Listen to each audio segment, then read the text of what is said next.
Hello my friends, आज हम topic number first जिसका नाम है इंक्लूसिव एजुकेशन, जिसको हम किसके नाम से जानते हैं, समावेशी शिक्षा के नाम से हम इसको जानते हैं। ठीक है, ये बहुत ही महत्वपूर्ण टॉपिक है।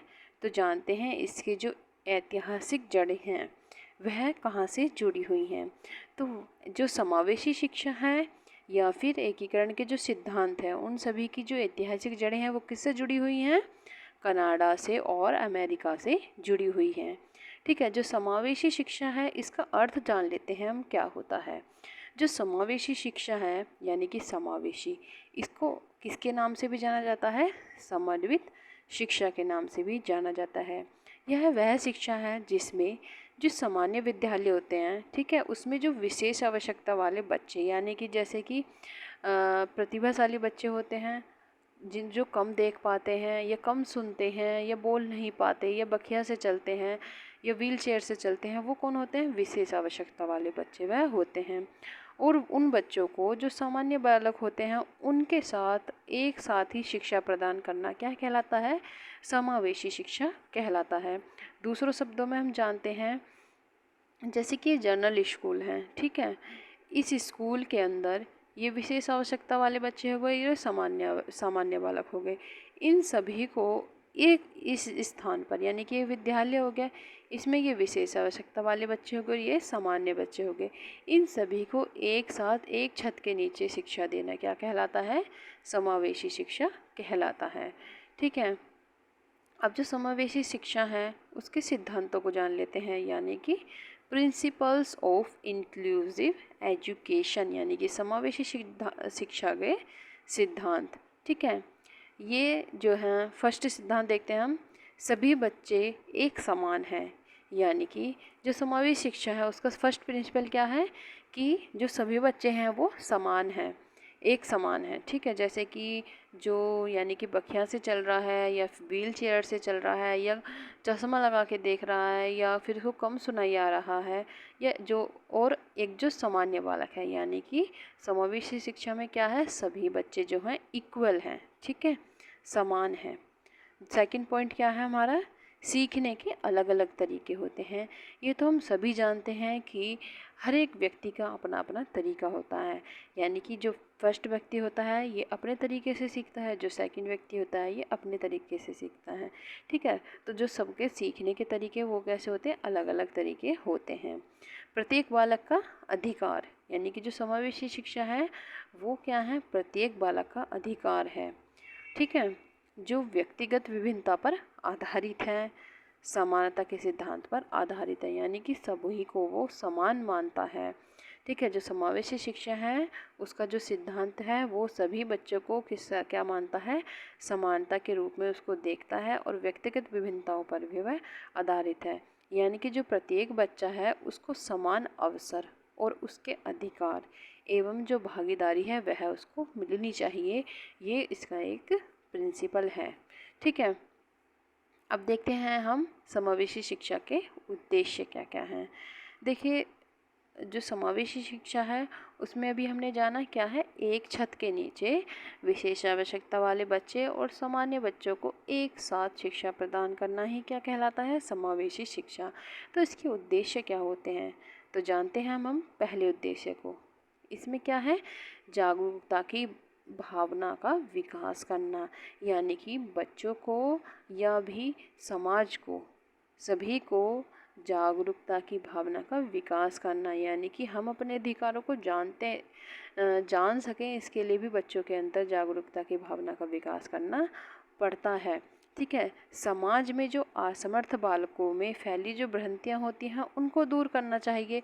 जैसे कि जो सामान्य बच्चा होता है, यानी कि समाज में क्या भ्रांतियाँ फैली होती हैं कि जैसे किसी व्यक्ति का हाथ कट गया तो क्या बोलते हैं, अरे ये तो कुछ नहीं कर सकता, नहीं, लेकिन ऐसी जो भ्रांतियाँ होती है कि ये कुछ नहीं कर सकता, इन भ्रांतियों को दूर करना चाहिए। ऐसा थोड़ी है उसका हाथ कट गया तो वो कुछ और काम नहीं करेगा, नहीं, ऐसा नहीं है, उसके अंदर कुछ ना कुछ और कला होगी तो वो उस कला से उस अपने आजीविका चलाएगा या फिर अपने दूसरे कार्य को करेगा। ठीक है, जो ये भ्रांतियाँ होती हैं उनको दूर करना। ठीक है, जैसे कि स्कूल का एक उदाहरण लेते हैं।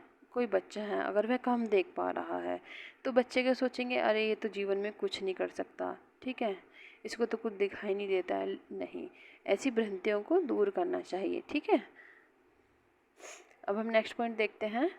असमर्थ बालकों को जीवन की कठिनाइयों को सामना करने योग्य बनाना, यानी कि जो असमर्थ बालक हैं, जैसे कि कोई बच्चा है वो चल नहीं सकता, तो उसके लिए क्या है, जो व्हील चेयर है उसका प्रयोग करा जाए तो क्या होगा, उसके लिए उसकी जो कठिनाई है उसका समाधान हो जाएगा और वह क्या हो जाएगा, अपनी कठिनाइयों का सामना करने योग्य हो जाएगा। यानी कि जो उसके सामने कठिनाइयाँ आ रही थी वह अब उनको हटा करके आगे जीवन में बढ़ता रहेगा, ठीक है।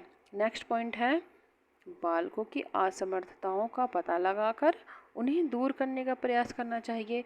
जैसे कि कोई टीचर है, अगर वह क्लास में पढ़ा रही है और कोई दूर बच्चा बैठा अपनी आंखों को टिमटिमा रहा है, तो यानी कि टीचर को समझ जाना चाहिए कि उसको कम दिखाई दे रहा है, ठीक है, यानी कि वो देखने में असमर्थ है। तो टीचर को क्या करना चाहिए, उनकी जो परेशानी हो रही है उसका पता लगाना चाहिए और उसको क्या करना चाहिए, जब उसको देखने में परेशानी हो रही है तो क्या करना चाहिए, चश्मे का प्रयोग कराना चाहिए, जिससे क्या होगा, उसको अच्छे से दिखाई देगा और वह पढ़ने में भी अपना ध्यान लगा पाएगा। तो क्या हुआ, जो बालक हैं उसकी असमर्थताओं को पता लगाना चाहिए, ठीक है, और उनको दूर करने का प्रयास करना चाहिए।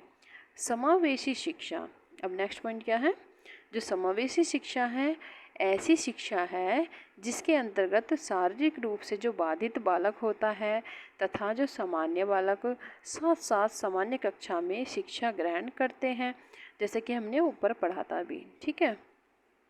जो अपंग बालक होते हैं, यानी कि जिनके अंदर कुछ ना कुछ जन्मजात ही अपंगता होती है, जैसे कि चलने फिरने में असमर्थ होते हैं, कान नहीं होते किसी की उंगलियां नहीं होती हैं, ठीक है, तो वो क्या होते हैं, अपंग बालक होते हैं, उनको कुछ अधिक सहायता प्रदान करनी चाहिए, ठीक है। अब क्या है, समावेशी शिक्षा अपंग बालकों के पृथकीकरण जो होता है, यानी कि अलगाववाद, यानी कि जब हम समावेशी शिक्षा में क्या बात चल रही है कि जो विशेष आवश्यकता वाले बच्चे हैं और जो सामान्य बालक हैं उनको एक साथ शिक्षा देना, लेकिन ये पृथकीकरण क्या है कि विशेष आवश्यकता वाले बच्चों को अलग करना, ये अलग पृथकीकरण है। इसका क्या करती है समावेशी शिक्षा, विरोध करती है, ठीक है।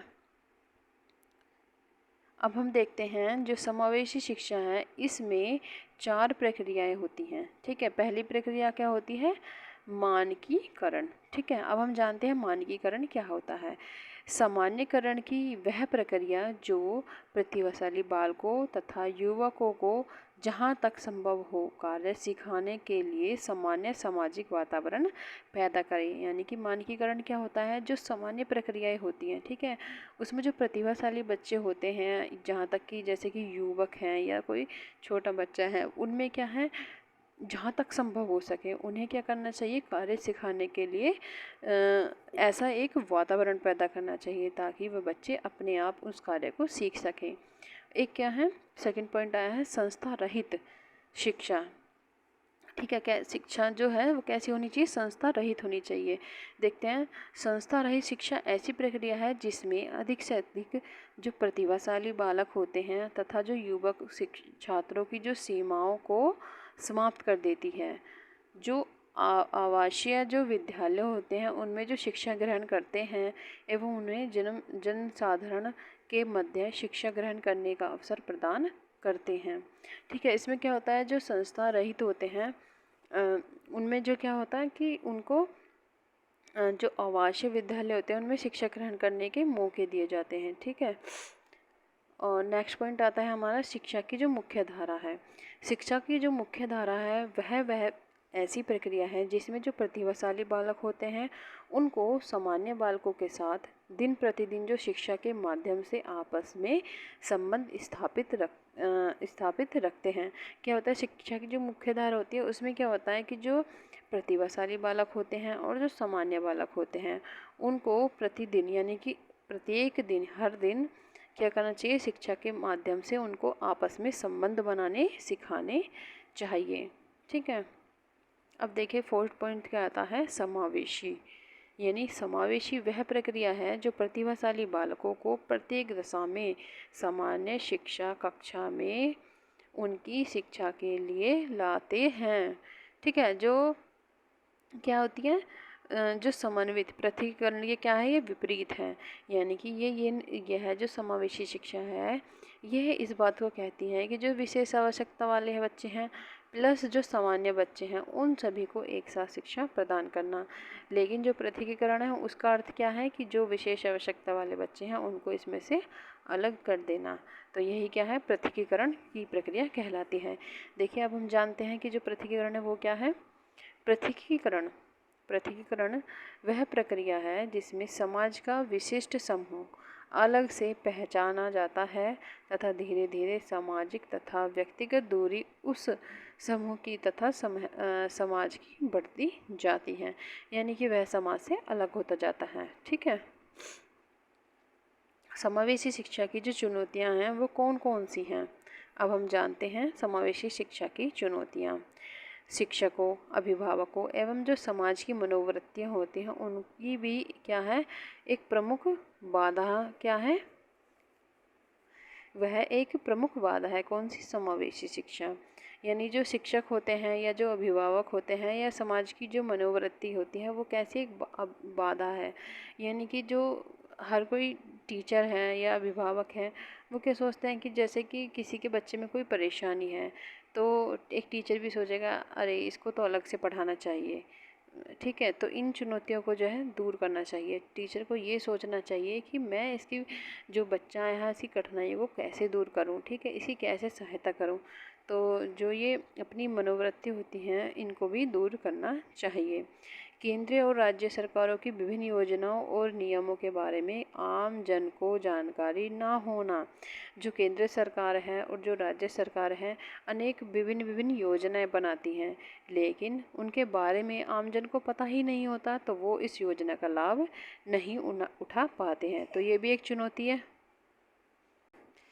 अब जो केंद्र सरकार है और जो राज्य सरकार है जो विभिन्न योजनाएं होती हैं उनका ठीक से प्रचार प्रसार ना हो पाना। जो केंद्र सरकार और राज्य सरकार की जो विभिन्न पॉलिसी होती हैं उनका ठीक से प्रचार प्रसार नहीं हो पाता है, इस कारण भी यह एक चुनौती माना जाता है।